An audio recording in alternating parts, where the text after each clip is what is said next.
Hi I am Venkatesh. This is the fifth day vlog. என்னடா பேக்லலாம் எடுத்து வச்சுருக்கான்னு பார்க்குறீங்களா?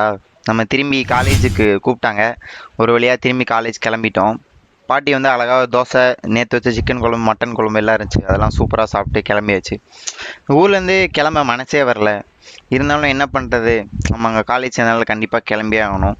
இந்த வண்டிலாம் ஒரு மாதிரி மெமரிஸோ இருந்துச்சு. சின்ன வயசுலேருந்து ஓட்டிகிட்டு இருக்கனால, சின்ன வயசுலாம் நாங்கள் தான் அந்த ஊரில் தான் வளர்ந்தேன்னா, அதனால ஒரு மாதிரி வித்தியாசமான மெமரிஸ்லாம் இருந்துச்சு.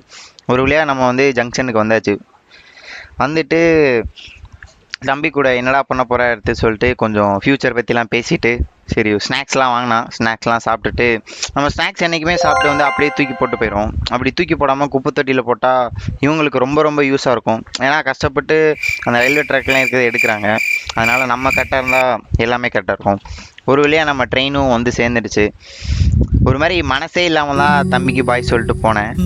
என்னன்னே தெரில, ஒரு மாதிரி ஃபுல்லாக ஒரு மெமரியாக இருந்துட்டு எப்படா போகிறதுனே தெரியாமல் ஃபஸ்ட் டைம் சேலத்துக்கு வரப்போ இந்த மாதிரி ஃபீல் ஆகிருக்கு. சரி என்ன பண்ணுறது, வந்து தான் ஆகணும். அதனால் கிளம்பியாச்சு. அங்கே ட்ரெயினில் வந்து ஒரு அண்ணா வந்து ஃப்ரெண்டானாங்க. அவர் கூட குட்டி குட்டியாக கான்வா பேசிட்டு, அவரை வந்து கம்பல் பண்ணி தான் பரவாயில்ல வீடியோ வாங்கினா ஒரே ஒரு வீடியோ எடுத்துக்கலாம்னு சொல்லிட்டு தான் கூப்பிட்டேன். நான் வாழ்க்கையிலே ஃபஸ்ட் டைம் வந்து ஏசி கோச்சில் போகிறேன். அதனால் ஒரு மாதிரி வித்தியாசமாக மாதிரி இருந்துச்சு. அங்கே வேறு ஃபஸ்ட்டு என்னன்னா பில்லோ கொடுத்துருந்தாங்க, பெட்ஷீட்லாம் கொடுத்துருந்தாங்க.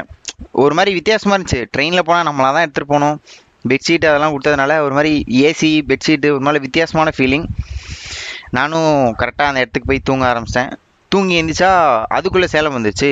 என்னடா அதுக்குள்ளே சேலம் வந்துச்சுன்னு பார்த்தா, சரி என்ன பண்ணுறது, ஏசியில் கொஞ்ச நேரம் கூட என்ஜாய் பண்ண விட மாட்டேறானுங்க. சரி ஒரு வேளை இறங்கிட்டு ஏதாவது சாப்பிட்லான்னு பார்த்தேன்.